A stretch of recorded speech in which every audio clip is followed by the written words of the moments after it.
নমস্কার বন্ধুরা, রাখির কিচেনে আপনাদের সবাইকে স্বাগত। আশা করি আপনারা ভালো আছেন। আমি আজকে একটি সুস্বাদু রেসিপি নিয়ে চলে এসেছি আপনাদের সাথে শেয়ার করব বলে। যদি রেসিপিটা ভালো লাগে লাইক করবেন, কমেন্ট করবেন আর সাবস্ক্রাইব করার অনুরোধ রইল। পাশে থাকা বেল আইকনটাকে টিপে দেবেন, যখনই আমি নিত্য নতুন ভিডিও ছাড়বো নোটিফিকেশন সবার আগে আপনাদের কাছে পৌঁছিয়ে যাবে। আর আমার চ্যানেলটাকে সবার সাথে শেয়ার করবেন আর পুরো ভিডিওটা দেখার জন্য অনুরোধ রইল। আপনাদের সাথে কিছুদিন আমি কোনো রেসিপি শেয়ার করতে পারিনি, কেন যেহেতু আমার গলায় ভীষণ ব্যথা ছিল, তাই কোনো রেসিপি শেয়ার করতে পারিনি, কথা বলতে পারছিলাম না দেখে। সেই ক্ষেত্রে আমি এখানে প্রথমে গ্যাসের উপরে কড়াই বসিয়ে দিয়েছি। কড়াইয়ের মধ্যে এক বাটি জল দিয়ে দিলাম। জল দিয়ে দেওয়ার পরে তারপরে সামান্য পরিমাণে লবণ দিয়ে দিলাম। লবণ দেওয়ার পরে এই যে ছোটো বাটির আমি 1.5 বাটি সুজি দিয়ে দিলাম।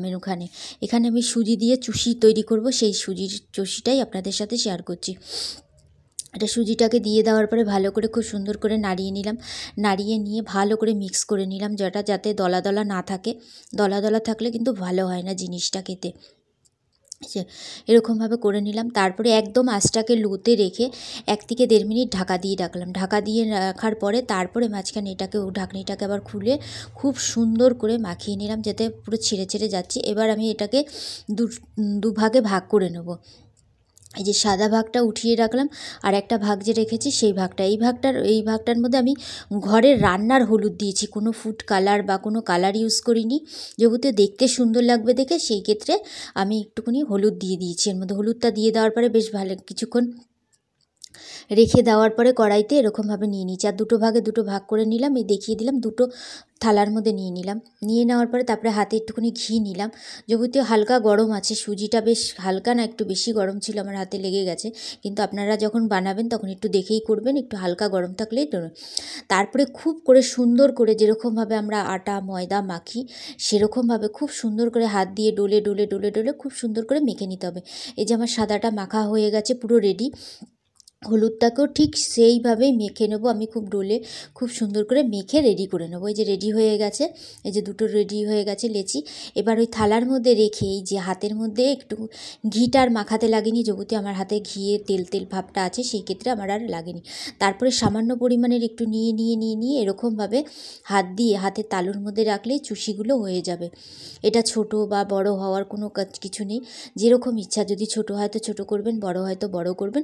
এইভাবে আমি পুরো কমপ্লিট করে নিচ্ছি। এই যে আমি এই যে হলুদ রঙের যে চুষিটা বানিয়েছি সেটাও করে নিলাম, আর সাদাটা যে বানিয়েছি সেটাও করে নিয়েছি। এটা রেডি করে রাখার পরে গ্যাসের উপরে কড়াই বসিয়ে দিয়েছি। কড়াইয়ের মধ্যে 1/2 বাটির থেকেও একটু কম জল দিয়ে দিচ্ছি, অল্প সামান্য, যাবতীয় দুধটা লেগে যাওয়ার ভয় আছে সেক্ষেত্রে।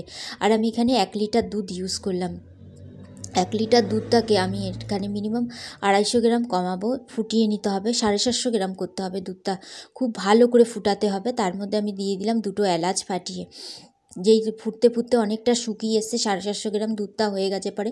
তারপরে এখানে আমার কাছে নারকেল ছিল, নারকেলটাকে কুড়িয়ে দিয়ে দিয়েছি। আর এই যে দেখতে পাচ্ছেন গুড়টা, এই গুড়টাকে একটু ঘষে দিতে হবে। যেহেতু এটা পাটালি গুড়, একদমই পিওর পাটালি গুড়, এটার কোনো কালার হয় না। তবু হালকা যেই কালারটা হয়েছে, এই হালকা কালারটাই এরকমই হবে। তারপরে গুড়টাকে ঘষে দেওয়ার পর ভালো করে নাড়িয়ে নিলাম। আবার 5 থেকে 7 মিনিট আবার ভালো করে দুধটাকে ফুটিয়ে নিয়েছি। নিয়ে নেওয়ার পরে তারপরে যে আমি সুজি দিয়ে চুষিগুলো বানিয়ে রেখেছি, এবার সাদা চুষিগুলো দিয়ে দিলাম। এবার যে হলুদ কালারের চুষিগুলো, সেগুলোকেও খুব ভালো করে দিয়ে দিলাম। আর খুন্তিটাকে দিয়ে হালকা করে একটু নেড়ে দিলাম। নেড়ে দিয়ে 1 থেকে 1.5 মিনিট ভালো করে ফুটিয়ে নিতে হবে। ফুটিয়ে নেওয়ার পরে হয়ে গেছে, আমার গ্যাসটা আবার বন্ধ করে দিচ্ছি। আর এই দেখুন, একটা চুষি কিন্তু ভাঙেও নি, কোনো কিছুই হয়নি, সব কটা চুষি গোটা গোটা আছে।